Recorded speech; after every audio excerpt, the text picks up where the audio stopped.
Ma question porte sur le conseil de surveillance des fonds Orange Action.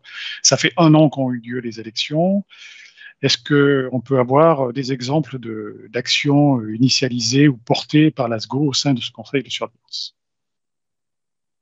Oui, on a fait pas mal de choses. Peut-être la première, vous vous souvenez que le dividende avait été baissé début 2020, passé de 70 à 50 centimes, 20 centimes de moins, pour prévoir une éventuelle crise économique d'Orange liée à la crise sanitaire. À la fin de l'année, en fait, le bilan de l'entreprise ou la préparation de l'entreprise, combiné avec le remboursement par l'État des 2 milliards, faisait que les chiffres étaient plutôt bons. Et donc, nous avions écrit à l'époque, d'ailleurs, qu'il fallait peut-être rendre aux actionnaires ce qu'ils n'avaient pas pu avoir pour essayer de respecter les grandes lignes directrices que l'entreprise prend devant les investisseurs dont nous sommes. Voilà. Et donc, il y avait eu la proposition d'avoir 20 centimes de dividendes complémentaires et le passage à 70 centimes. On a bien sûr parmi les partenaires sociaux qui siègent au conseil de surveillance des personnes qui restent dans une vieille méthode du dialogue social qui est de dire dividende, salaire, ça s'oppose. Plus vous versez de dividendes, moins vous donnez de salaire. Plus vous versez de salaire, moins vous donnez de dividendes. Nous sommes convaincus que c'est pas comme ça que ça marche.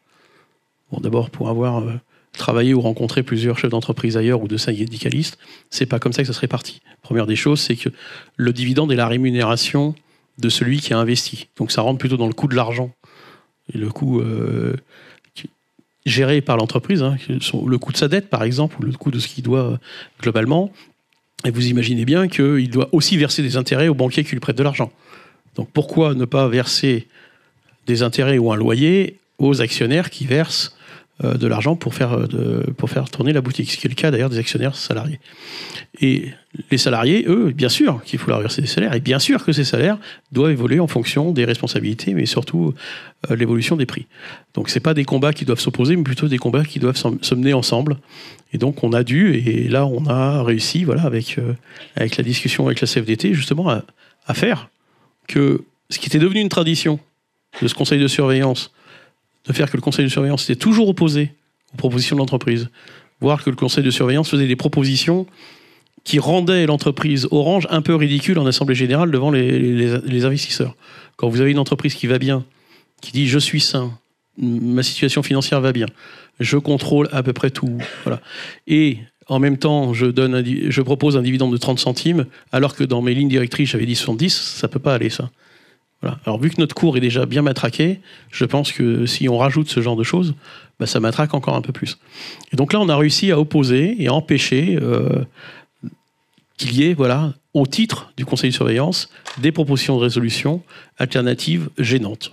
Voilà. Et ça, c'est plutôt bien. Et donc, on a même fini par soutenir la proposition de façon très officielle. Donc voilà, un exemple, le dividende, qui permet de montrer que voilà, on peut prendre maintenant, avec le poids qu'on a, des responsabilités importantes. Mais on peut pas le faire seul, il faut le faire voilà, en cohérence avec les autres. Et puis, tous ceux qui sont ici, qui siègent au conseil de surveillance, savent combien les réunions sont longues, difficiles, complexes, et nécessitent d'avoir le cerveau bien branché au bon moment. Et donc, on peut difficilement faire une autre réunion en même temps. Hein. Je peux vous assurer qu'on doit être concentré. Et à distance, c'est même encore plus compliqué. En tout cas, ça me permet, merci Guy, de remercier l'ensemble des élus du conseil de surveillance. Il y a 8 personnes, quand même, qui sont mobilisées régulièrement et qui ont encore une réunion demain matin, d'ailleurs, puisque demain matin, il y aura une réunion qui est liée à l'actualité du groupe.